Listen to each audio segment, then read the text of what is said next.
Bom dia, doutor Stefano, tudo bem? Bom dia, Camila, tudo ótimo. Mais uma quarta-feira. É isso aí, mais um Café Saúde e Direito. E hoje o tema é bem diferente. Vamos falar sobre cardiologia PET. E quem vai participar conosco é o médico veterinário Elton Cressoni. Tudo bem, doutor Elton? Seja bem-vindo. Oi, bom dia, obrigado pelo convite, o pessoal da CBN, você, Camila, eu, Stefano, estamos aqui à disposição, em que eu puder interagir e ajudar vocês. Elton, muito obrigado por você vir aqui. E eu gostaria de fazer algumas perguntas, um pouco da tua trajetória e por que você escolheu a cardiologia PET. Porque geralmente a gente ouve falar só do pessoal que quer ali cuidar dos animais, montar um pet shop ou montar uma clínica veterinária.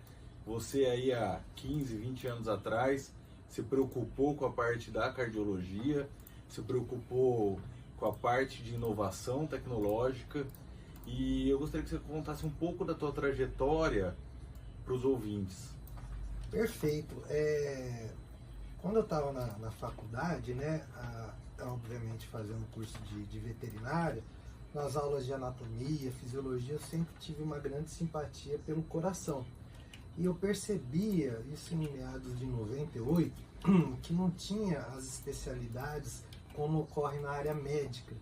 Então comecei a me perguntar, mas por que não existe um cardiologista veterinário, um anestesista veterinário? E comecei a fazer essas indagações comigo mesmo.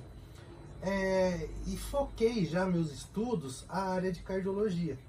Na época, não tinha realmente nenhuma pós-graduação específica sobre o assunto, e eu sempre acompanhei a trajetória do doutor falecido, né? Domingo Marcolino Braille, né? Aqui de São José do Rio Preto, com todo o empreendedorismo dele, aquela fábrica que ele tem na produção também de válvula cardíaca.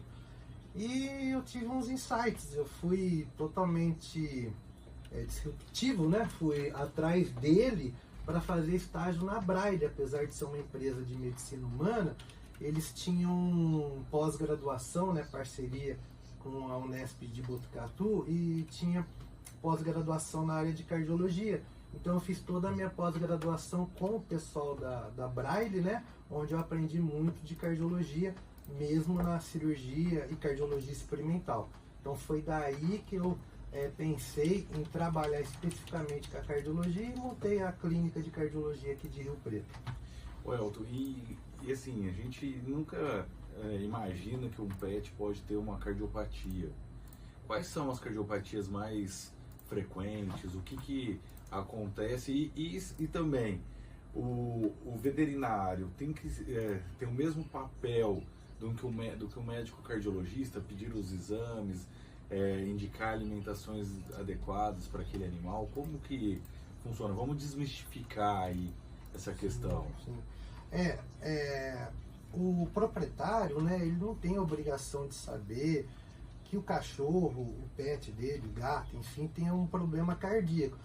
Então, ele geralmente cai no clínico geral, o clínico geral percebe que tem alguma alteração cardíaca, auscultação, e encaminha para o cardiologista veterinário, né? Os sintomas mais comuns são tosse, cansaço, em alguns casos mais extremos até desmaio, né? Então, esses pacientes com muita tosse, que começam a atrapalhar até o sono da família, idosos principalmente, tem grande potencial de ter um problema cardíaco. Aí eles vão até a clínica, na clínica nós fazemos a consulta, e na consulta a gente já procede com todos os exames do coração, né? Os mesmos exames que vocês fazem quando vão no cardiologista de vocês. O eletrocardiograma, a pressão arterial, o ecocardiograma, que é aquele ultrassom do coração, e o raio-x de tórax. O que o pessoal gosta bastante é que eles vão na consulta, já realiza todos os exames e já sai com os laudos de imediato. E se tiver um problema cardíaco diagnosticado, nós passamos o tratamento também. Entendi. E eu vejo assim, que tem muitos, vamos falar assim, humanos que gostam de falar assim, eu tô com picos e variações cardíacas durante um dia. aí fazem o Holter. Tem algo semelhante para os cachorros? Tem exatamente esse exame. Em alguns casos de arritmias cardíacas, diagnosticado pelo eletrocardiograma, ou casos que o paciente é encaminhado por motivo de síncope, desmaio, né? Tem indicação de colocar esse Holter. Eu tenho esse equipamento, nós colocamos, deixamos 24 horas no PET, tem uma roupinha própria para isso, e ele retorna após 24 horas para nós analisarmos, darmos o diagnóstico e o tratamento. Então, acontece também essas síncopes paroxísticas, né, súbitas, né? Então, a gente consegue diagnosticar através desse equipamento. E doutor, deixa eu, em relação, a gente está falando, né, dessa cardiologia, acontece a mesma coisa com os pets, por exemplo, que acontece com seres humanos, né, nós humanos, as causas, né, porque às vezes a gente sabe, né, alimentação, né, se a pessoa tem uma vida sedentária, pode ocorrer ter um problema cardíaco. Com os pets também acontecem isso? Questão de alimentação, por exemplo, uma genética? É muito comum, né, nós pensarmos, né, que o nosso pet está infartando, né, porque ele é obeso, sedentário, tal qual ocorre com a medicina humana, né. O coração do pet, ele já tem muita irrigação coronariana colateral, então raramente ele infarta, muito raro mesmo. Então é uma grande diferença do humano com os pets, né. As maiorias das doenças que acometem eles são o coração inchado, uma doença chamada miocardiopatia dilatada. No caso dos gatos, uma doença chamada miocardiopatia hipertrófica, também que o coração dilata de forma concêntrica. E nos cães de pequeno porte, principalmente, um problema da válvula cardíaca. E aí a gente linka com o Braille, né? Então eles têm uma degeneração dessa válvula que em alguns casos é indicado procedimento cirúrgico. Esse procedimento não é feito de rotina, como na medicina humana, mas em São Paulo já existem centros de especializações para isso. Importante ressaltar que a grande maioria das patologias cardíacas tem tratamento e geralmente o tratamento é medicamentoso e a sobrevida, felizmente, é longa. Então, geralmente é tratamento conservador. Isso. Cirúrgico... Tem indicação em uns centros especializados em São Paulo, né? Até da válvula, como eu comentei, implantação de marca-passo, mas a grande minoria dos pacientes que tem essa necessidade. Essa seria uma pergunta que eu faria, porque aqui no Preto eles falam muito de hospital PET, questão do hospital PET público, mas na verdade não seria um centro tão avançado para fazer esse tipo de cirurgia, né? O procedimento para fazer essas cirurgias cardíacas, existem um investimento de alto valor, né? uns arcos cirúrgicos, né? Escopia, que é o nome desse equipamento, né? Então, dá para fazer em centros populares, vamos dizer assim, desde que haja um investimento do governo, quem fosse propor isso até dá, mas o investimento realmente é alto. Ô Elton, e trazendo um pouco essa visão sua, né, esse amor que você tem pelos animais para o empreendedorismo, você vislumbrou aí um nicho de mercado há um tempo atrás e começou a trabalhar dessa forma. Como que é essa questão de você ser um profissional técnico, que é o seu veterinário, e depois você passar para ser empreendedor? Como que foi essa virada de chave na tua vida e quando você observou que você tinha que fundar a Cardiovet, depois consolidando e o processo de expansão? Acho que o grande problema do médico veterinário ou médico humano é o tal do autônomo, né? Então a gente tem muita dificuldade de delegar, confiar em outras pessoas para executar o serviço, né, e dar andamento nesse serviço. Porque o médico é aquela pessoa que acha que só ele, o autônomo acho que em geral, né, que só ele sabe proceder. Eu percebi, né, que você tendo um consultório, uma clínica veterinária, você acaba em pequena escala sendo empreendedor, né? Você tem que criar demandas, tem contas a pagar, contas a receber, funcionários, obviamente. E também estudando, né, sobre empreendedorismo, a gente viu a respeito da escala, né? Então, o empreendedor solitário, ele acaba sendo um microempreendedor antenado apenas no seu consultório, na sua clínica. Quando você consegue escalar o seu negócio, aí você já consegue virar um empreendedor, com ramificações até da tua empresa. Aí eu procurei o Stefano, né, uns 10 anos atrás, 5 anos atrás, mais ou menos, e a gente começou a conversar a respeito de licenciar a marca da Cardiovet, né, e colocar elas em outras cidades para fazer a mesma prestação de serviço.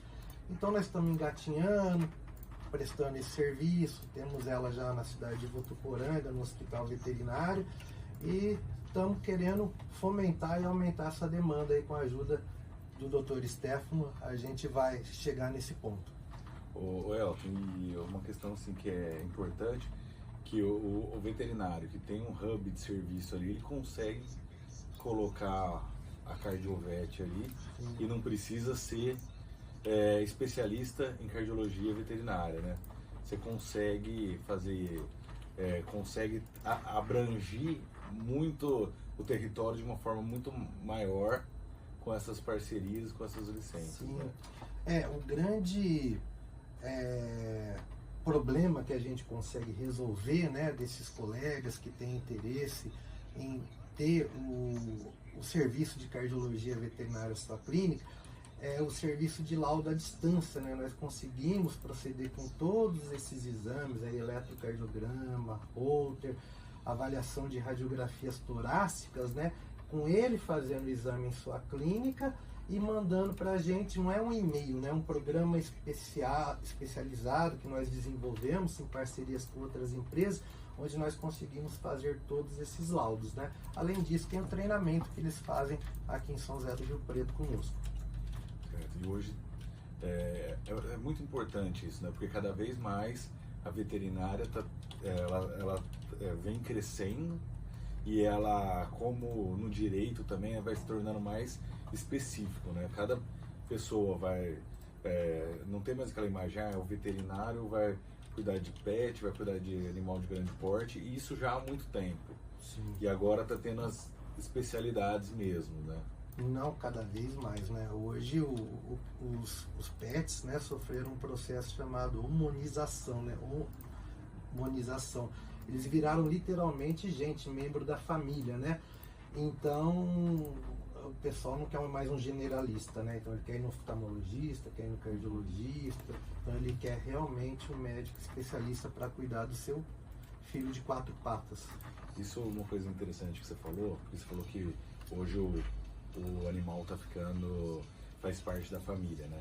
Antes, os animais eram tratados como semoventes, até animais de reprodução, assim, de canídeos. E agora, você não consegue nem mais penhorar os animais. Você consegue penhorar boi, vaca, mas tem alguns animais, mesmo por grande valor, que ele é empenhorável, porque o judiciário começa a entender que ele é uma família, é um familiar. E existem inclusive ações de guarda de animal, guarda compartilhada. Então, quando um casal separa e tem um pet, existe até essa briga, quem vai ficar com a guarda, vai ter direito à visita ou não. Então, o animal realmente hoje faz parte da família e tem um grande apelo social. Ô Elton, o que você define o profissional, como você define para o profissional veterinário ser empreendedor? O que ele precisa? Dê uma dica aí para eles. A principal dica, né, é você descobrir um problema que ocorre na área veterinária e ser apto a resolver esse problema, oferecendo ferramentas, né, para ajudar outros colegas veterinários a tratarem os seus pets com ótima qualidade de serviço. Finalizamos, doutor Stefano. É isso mesmo, né, Camila? Eu gostaria de agradecer sua presença, trazer um pouco de conhecimento para nós, e as questões que às vezes a gente aborda são só questões de saúde humana, mas traz muito apelo e relevância também, porque hoje em dia, quem não tem pet, né? Realmente. Obrigado vocês aí pela oportunidade, gostei muito. Se precisar, vou estar à disposição. E realmente, hoje pet virou gente, então cada vez mais eu acredito que vocês vão falar desse assunto. E gente virou pet. Com certeza. Doutor Elton, obrigada pela sua participação e Nada. disponibilidade ao convite do Dr. Stefano. Obrigado a você. Doutor Stefano, um abraço para você, uma excelente semana e um resto de semana, ainda é quarta-feira, e a gente tem encontro marcado na semana que vem com mais Café Saúde e Direito. Obrigado, Camila. Até quarta-feira que vem. Até! E nós vamos de intervalo, 10h54.